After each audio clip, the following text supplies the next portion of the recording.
Olá, queridos, que Deus abençoe vocês nessa manhã.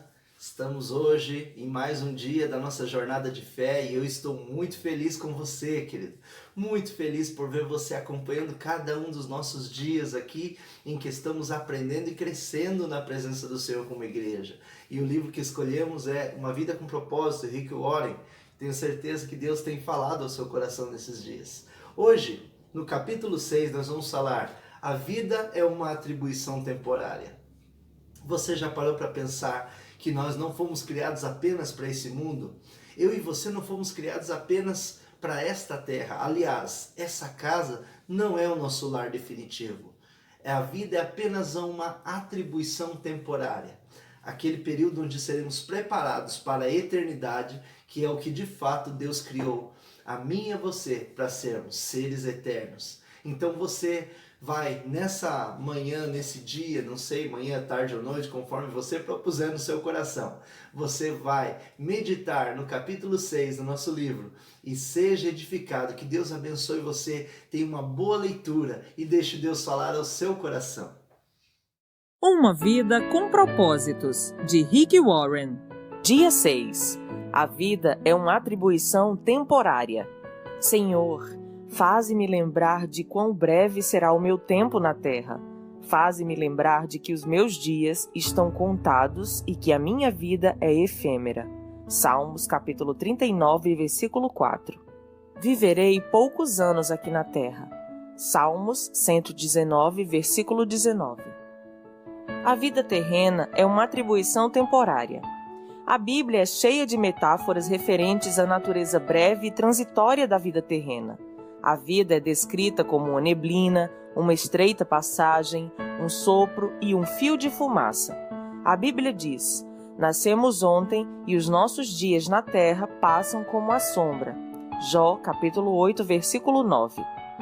Para aproveitar a vida da melhor maneira possível, você não pode se esquecer de duas verdades. Primeira, em comparação com a eternidade, a vida terrena é extremamente breve. Segunda, a terra é apenas uma residência temporária.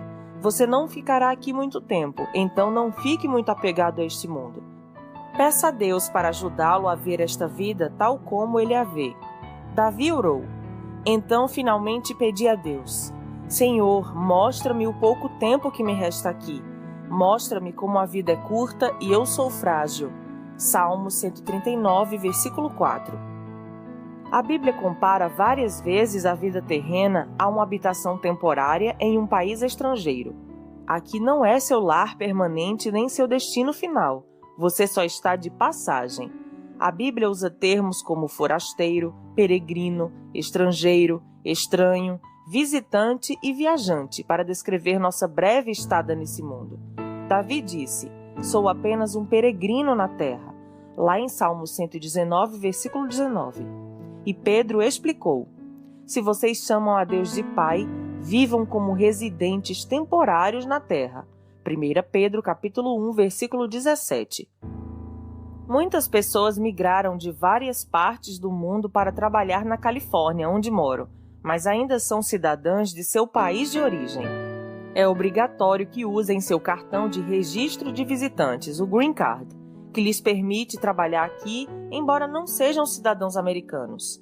Os cristãos devem carregar seu Green Card espiritual para lembrar que sua cidadania é no céu. Deus quer que seus filhos vejam a vida de modo diferente de como a veem os não cristãos, pois estes pensam somente nas coisas terrenas. Mas nós somos cidadãos do céu, onde vive nosso Senhor Jesus Cristo. Filipenses capítulo 3, versículos 19 e 20. Os verdadeiros fiéis compreendem que há muito mais para viver além dos poucos anos que passamos aqui. Nossa identidade está no lar eterno e nossa pátria é o céu. Quando você assimilar essa verdade, deixará de se preocupar em ter tudo na vida. Deus é bastante categórico sobre o perigo de viver o aqui e agora, adotando valores, prioridades e estilos de vida terrenos. Ele chama adultério espiritual nosso flerte com as tentações desse mundo. A Bíblia diz: vocês estão tentando passar a perna em Deus. Se tudo o que querem é benefício próprio e enganar os outros, acabarão inimigos de Deus. Tiago, capítulo 4, versículo 4. Imagine que você fosse convidado por seu país para atuar como embaixador em uma nação inimiga. Você provavelmente teria de aprender outra língua e adaptar-se a alguns costumes e diferenças culturais, a fim de ser cortês e cumprir sua missão. Na função de embaixador, você não teria como se isolar do inimigo. Visando cumprir sua missão, seria necessário manter contato e se relacionar com ele. Suponhamos agora que você se sentisse tão à vontade nesse país que se apaixonasse por ele, preferindo-o à sua terra natal. Seu comprometimento e lealdade seriam alterados. Sua atuação como embaixador estaria prejudicada. Em vez de representar sua terra natal, você começaria a agir como inimigo. Seria um traidor. A Bíblia diz: somos embaixadores de Cristo. 2 Coríntios capítulo 5, versículo 20. Lamentavelmente, muitos cristãos têm traído seu rei e seu reino. Ingenuamente, chegaram à conclusão de que por viverem aqui, seu lar é aqui, mas não é. A Bíblia é clara. Amigos, este mundo não é a casa de vocês. Por isso, não se sintam à vontade nele. Não deem espaço para o ego à custa da sua alma. 1 Pedro capítulo 2, versículo 11. Deus não quer que fiquemos apegados ao que está à nossa volta, porque é uma situação temporária. Já fomos avisados de que os que têm contato frequente com as coisas deste mundo devem usá-las corretamente sem criar apego, pois este mundo e tudo o que nele contém passarão. 1 Coríntios capítulo 7, versículo 31. Em comparação com outros séculos, a vida nunca foi tão fácil para grande parte do mundo ocidental. Somos, em larga escala, atraídos, entretidos e servidos. Com todas as fascinantes atrações, mídia futurista e experiências incomuns disponíveis hoje em dia, é fácil esquecer que a vida não consiste em perseguir a felicidade. Somente ao lembrarmos que a vida é um teste, um cargo de confiança e uma atribuição temporária, é que o encanto que tais coisas exercem sobre nossa vida se desfará. Estamos nos preparando para algo ainda melhor. As coisas que agora vemos estão aqui hoje, mas desaparecerão amanhã. Mas as coisas que não vemos agora irão durar para sempre. 2 Coríntios capítulo 4, versículo 18. O fato de a Terra não ser nosso lar definitivo explica porque, como seguidores de Jesus, experimentamos dificuldades, aflições e rejeições nesse mundo. Isso também explica porque algumas promessas de Deus parecem não ter sido cumpridas, algumas orações parecem não ser respondidas e algumas situações parecem injustas. Esse não é o fim da história. Para impedir que fiquemos muito apegados a isso tudo, Deus nos permite sentir um número relevante de descontentamentos e desgostos na vida, anseios que jamais serão satisfeitos deste lado da eternidade. Não somos completamente felizes porque não é para ser assim. A Terra não é nosso lar definitivo. Fomos criados para algo muito melhor. Um peixe nunca seria feliz vivendo em terra, porque foi feito para viver na água. Uma águia jamais estaria contente se não lhe fosse permitido voar. Você nunca se sentirá plenamente satisfeito aqui, porque foi feito para algo mais. Você terá momentos felizes por aqui, mas nada comparado ao que Deus tem planejado para você. A concepção de que a vida na Terra é apenas uma atribuição temporária irá alterar completamente seus valores. Valores eternos, não temporários, se tornarão fatores determinantes em suas decisões. Assim comenta C.S. Lewis: tudo que não é eterno é eternamente inútil.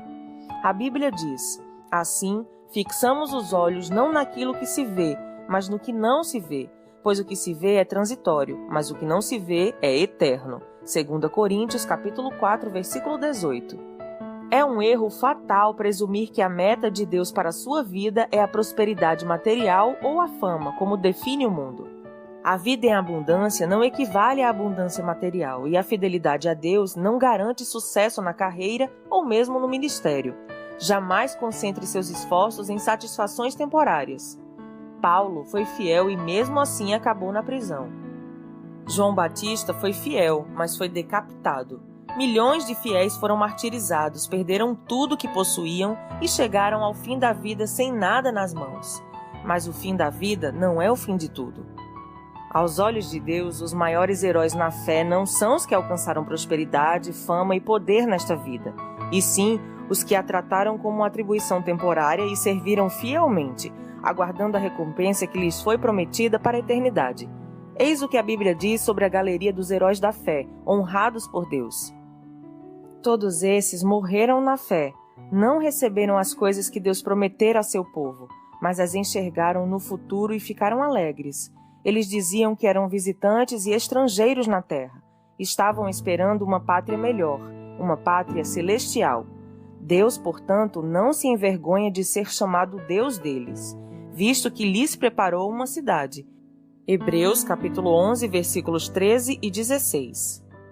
Seu tempo neste mundo não é toda a história de sua vida. Você tem de esperar chegar ao céu para conhecer os outros capítulos.